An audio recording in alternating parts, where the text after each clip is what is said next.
പല നാട്ടിലും പല പേരിലും അറിയപ്പെടുന്നു. കാജ, ഐനാസ്, മടക്ക് അങ്ങനെ പല പേരുകളുമുണ്ട്. നമുക്കെന്തായാലും ഇതിനെ മടക്ക് എന്ന് വിളിക്കാം. മടക്കി അടക്കി വെച്ചതുപോലെയുള്ള ഷേപ്പ് കൊണ്ടാവാം അങ്ങനെ ഒരു പേര് വന്നത്.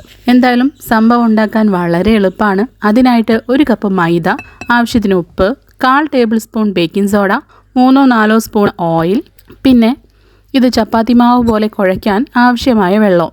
ആ വെള്ളത്തിൽ വേണമെങ്കിൽ മാത്രം കുറച്ച് കളർ ആഡ് ചെയ്യാം. പിന്നീട് ഇത് നല്ലതുപോലെ കുഴച്ചെടുക്കണം. ചപ്പാത്തി മാവ് പോലെ നല്ല സോഫ്റ്റായി വരുമ്പോൾ 4ആയിട്ട് മുറിച്ച് ഉരുളകളാക്കി ചപ്പാത്തി പരത്തുന്ന പോലെ നന്നായിട്ട് പരത്തിയെടുക്കണം. കുറച്ച് വലുപ്പത്തിൽ നീളത്തിൽ പരത്തിയെടുക്കുക. അങ്ങനെ 4 എണ്ണം ഉണ്ടാക്കി ഇനി ഇത് എണ്ണ തേച്ച് ഒന്നിനു മുകളിൽ ഒന്നായിട്ട് വെച്ച് കൊടുക്കാം. പിന്നീട് നീളം കൂടിയ സൈഡിലൂടെ മടക്കി ഒരു റോള് പോലെ ആക്കിയെടുക്കാം. പിന്നീട് അത് മീഡിയം വലിപ്പത്തിൽ മുറിച്ച് ഇതുപോലെയായിരിക്കും അപ്പോൾ ഓരോ പീസിൻ്റെയും ഷേപ്പ് ഉണ്ടാവുക. ശേഷം ഓരോ പീസും പതുക്കെ ഒന്ന് നീളത്തിൽ പരത്തി കൊടുക്കണം.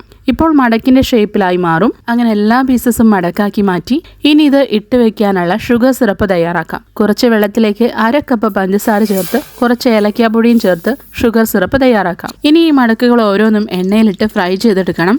ഇത് പെട്ടെന്ന് ഫ്രൈ ആവും. അതുകൊണ്ട് തന്നെ കരിഞ്ഞു പോകാനും സാധ്യതയുണ്ട്. കളറൊന്ന് മാറി വരുമ്പോൾ തന്നെ കോരി മാറ്റി വയ്ക്കാം.